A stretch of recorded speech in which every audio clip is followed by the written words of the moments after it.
Hi there, welcome to Effortless Math Channel. In this video, what I'm going to do is show you how to solve quadratic equations, and I'm going to do that by showing you two different strategies. So to begin, we should talk about what solving a quadratic equation actually means. Solving a quadratic equation just means finding the points where the graph of the quadratic crosses the x-axis. And this is also known as the x-intercepts. So just a rough sketch here. Imagine if I have a quadratic that looks like this, and here are my x and y axes. The x-intercepts are these points right here. I've got two of them in this case. If I were to solve a quadratic equation that represents this parabola, what I'd be doing is finding these 2 points right here, the x-intercepts. And in this video, I'm going to show you two different strategies. So we can solve quadratic equations a few different ways. The first way I'm going to show you is by using factoring. I'm hoping you have some understanding of factoring if you're watching this video. And we can also solve quadratic equations by applying the quadratic formula. Now, you've probably seen the quadratic formula before. It's kind of a big, intimidating looking formula that will tell us the x-intercepts of any given quadratic.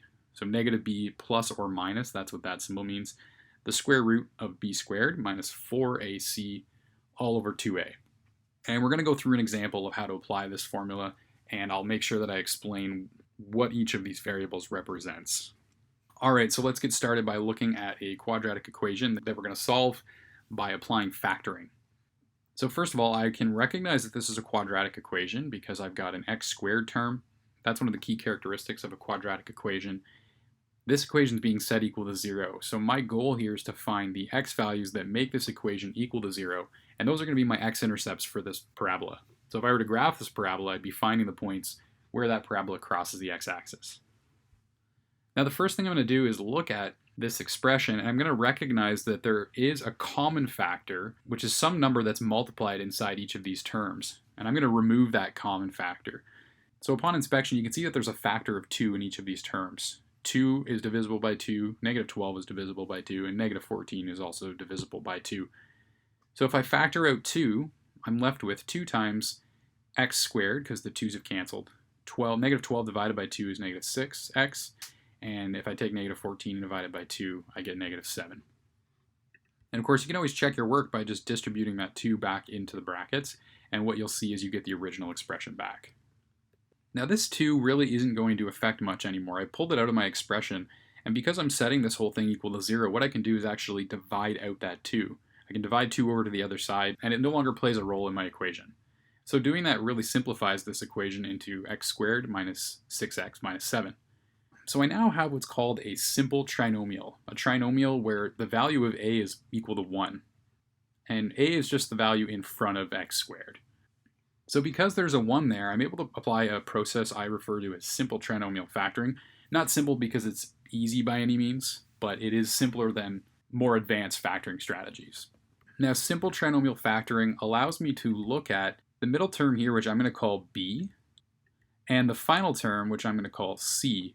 And I'm going to include the signs in each of those. So negative 6 I'm interested in, and negative 7 I'm interested in.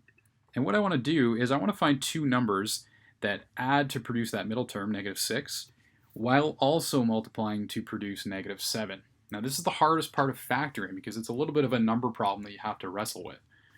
I find it's easier to start with the multiplication component of the requirement, so I need two numbers that multiply to get negative 7. There are very few numbers that will multiply to produce negative 7. In fact, I can only think of one set of numbers, which would be 1 and 7. However, one of them is going to have to be negative to produce negative 7. So I need two numbers that multiply to get negative 7, but they also must add to get negative 6. So what I do is I take 1 and 7, and I'm going to make one of them negative so that when I add the two together, I get negative 6. If I make one negative and I add 7, I get positive 6. So that's not going to work. But what I can do is make the 7 negative. I know that negative 7 plus 1 is in fact equal to negative 6. So as it turns out, negative 7 and 1 are the two numbers that I'm interested in. Now I'm going to go back over to my expression, and what I'm going to do is take these two numbers that I just found, and I'm going to decompose this middle term, negative 6x. I'm going to split it up into two terms.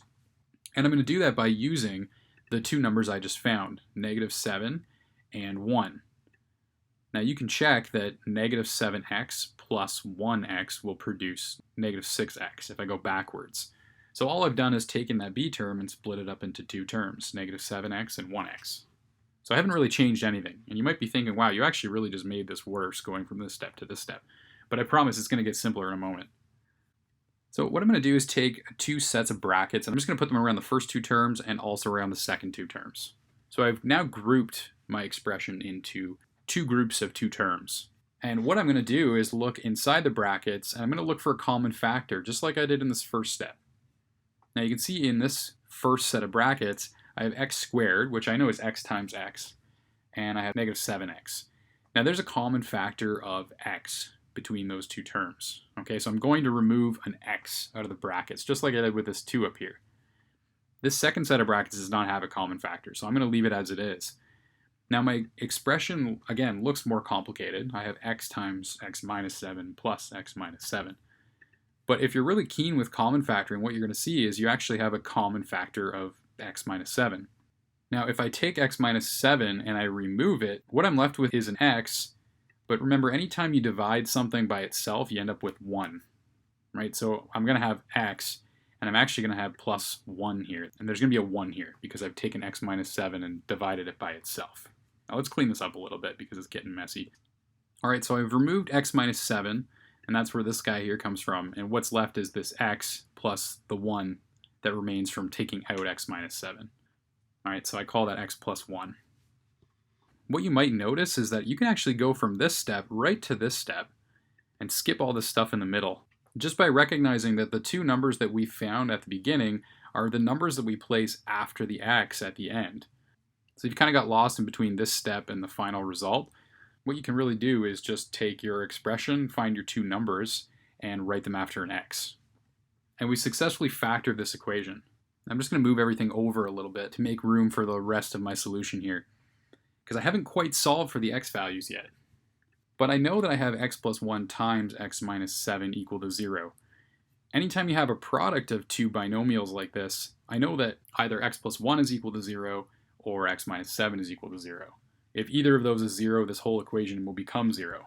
What I'm going to do is look at each of these individually. I'm going to take x plus 1 and set it equal to 0, and I'm going to take x minus 7 and I'm going to set it equal to 0. And I'm going to solve these two simple equations separately. Looking at this first one, if I bring the 1 over to the other side by subtracting, I'll end up with x equals negative 1. And if I take the negative 7 and move it over to the other side, I end up with x equals 7. Now these will be the x-intercepts of my quadratic equation. So that's solving by factoring. Let's take a look at the quadratic formula. If I look at this quadratic equation, the number in front of x squared I'm going to call a. The number in front of x I'm going to call b. So that includes the negative. Negative 12 is b. And the last number of my expression without an x is the negative 14. Okay, so this is a, b, and c. And labeling these values in this way makes it possible for me to take them and sub them into my quadratic formula. So what I'm really going to do is just take the numerical component of each of these, place it inside this formula, and I'm just going to work out what the result's going to be.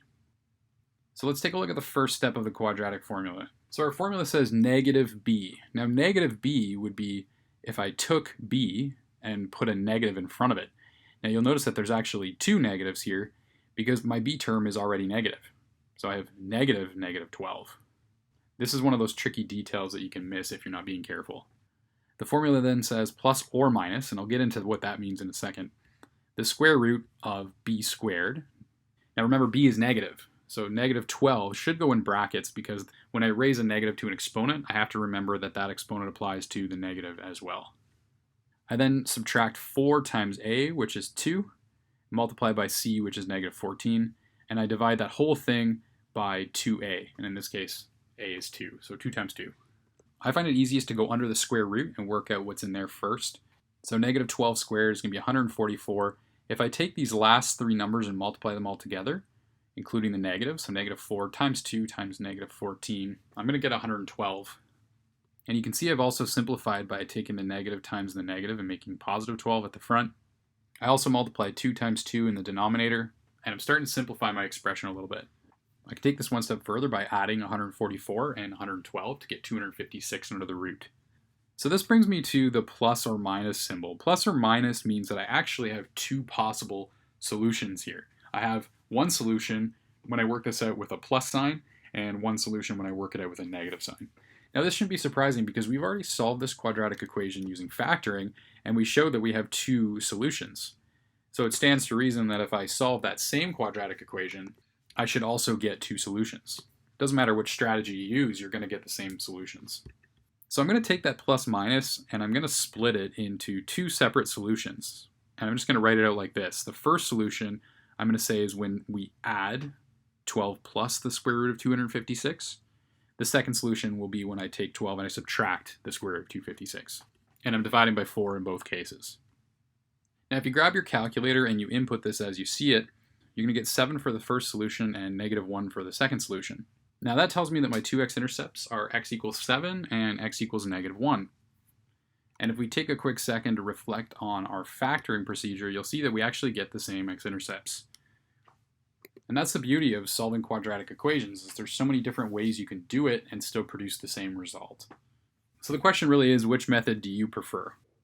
Personally, I prefer factoring. I find it quicker, but it's taken me a lot of time to practice to get really good at it. The quadratic formula, I find there's a lot of places to make mistakes. In particular, with some of these negatives, it's really easy to make mistakes, which will lead to an incorrect answer.